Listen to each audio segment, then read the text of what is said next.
자, 그리고 앞서 대통령 얘기를 했는데 대통령이 이 법무부 인사검증 논란에 대해서도 단호한 몸짓으로 앞서 저희 조은지 기자가 뭐라고 표현했냐면 58초 동안 크고 단호한 몸짓으로 열변을 토했다고 했거든요. 좀 어떻게 얘기했는지 대통령 얘기부터 들어보시죠. 미국이 그렇게 합니다. 네. 그리고 대통령 비서실에서 정책이나 이런 거 위주로 해야지 어떤 사람에 대한 비위나 이런 정보 캐는 거 있죠? 그거는 안 하는 게 맞아요. 그래서 내가 민정수석실 없앤 겁니다. 사정 컨트롤 타워나 옛날 특감단 이런 거 있죠? 공직자의 비위 정보 수집하는 거 그런 거 안 하고 사정은 그냥 사정기관이 알아서 하는 거고 대통령 비서실이 이런 사정의 컨트롤 타워 역할 안 하고 그리고 공직 후보자에 대한 비위나 비위 의혹에 관한 정보 수집 있죠? 그것도 안 합니다. 대통령 비서실이라는 데는 직접 그런 정보 수집 업무를 안 하고 받아서 해야 됩니다. 그래야 객관적으로 할 수가 있어요. 자료가 축적될 수도 있고. 그래서 미국의 방식대로 하는 겁니다. 네, 사실 이 문제는 지금 요 며칠 저희가 왕 수석 폐지한다더니 왕 장관 이런 내용을 해서 리포트도 하고 또 대담에서 여러 번 논란을 다뤘고 지금 오늘 추가된 내용은 대통령이 이렇게 직접 나서서 이번 논란에 대해 일축을 했다는 점 그리고 민주당이 한동훈 장관을 향해서 해임 건의를 검토하겠다까지 새 뉴스가 나왔거든요. 네.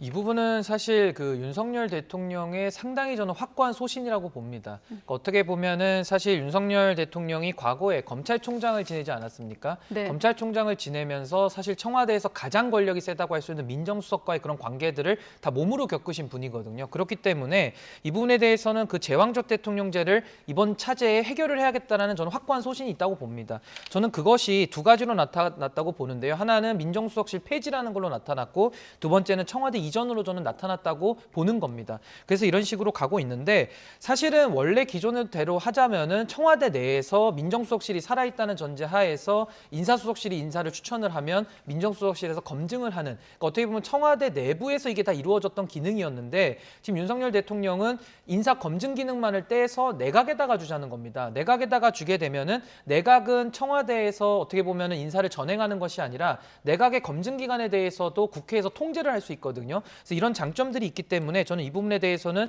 윤석열 대통령의 확고한 소신인 것 같고 다만 저는 사실 이제 법무부에 놓는 거에 대해서는 지금 좀 이견이 있는 것 같습니다. 그래서 이 부분에 대해서는 조금 더 야당의 목소리도 좀 귀 기울여 들으면서 조금 더 이건 타협안을 좀 찾아볼 수 있지 않을까 저는 이렇게 조심스럽게 예측을 합니다. 네, 그런 부분들은 이제 법 위반 가능성을 제기하고 있기 때문에 아마 하신 말씀인 것 같고요. 네. 미국에서도 한다라는 얘기가 아마 FBI 얘기겠죠. 근데 미국 FBI 국장의 임기는 10년입니다. 그리고 현직 FBI 국장인 크리스토퍼 레이 국장인데 이분 트럼프 대통령이 임명했습니다. 그렇기 때문에 지금 한동훈 법무부 장관 체제에서 미국 FBI처럼 한다는 건 안 맞습니다. 안 맞는 얘기고요. 그다음에 제왕적 대통령제를 해소한다고 했는데 청와대에서 민정수석을 없앴는데 최측근을 법무부 장관에 인사하고 거기에 민정수석실에서 하던 기능까지 다 이관했다. 과연 그게 제왕적 대통령제를 해소하는 길인지 잘 모르겠고 이 얘기가 설득력이 있으려면 한동훈 법무부 장관 인사를 뒤로 미뤘거나 조금 참았어야죠. 근데 그게 아니라 자기 측근에게 이만한 권력을 주면서 나는 제왕적 대통령제 하는 게 아니고 미국에서도 하는 방식이다. 이거는 시스템을 좀 붕괴시키는 게 아닌가 싶어요. 그래서 우려가 좀 큰 부분이 있다. 이런 말씀을 드립니다. 네.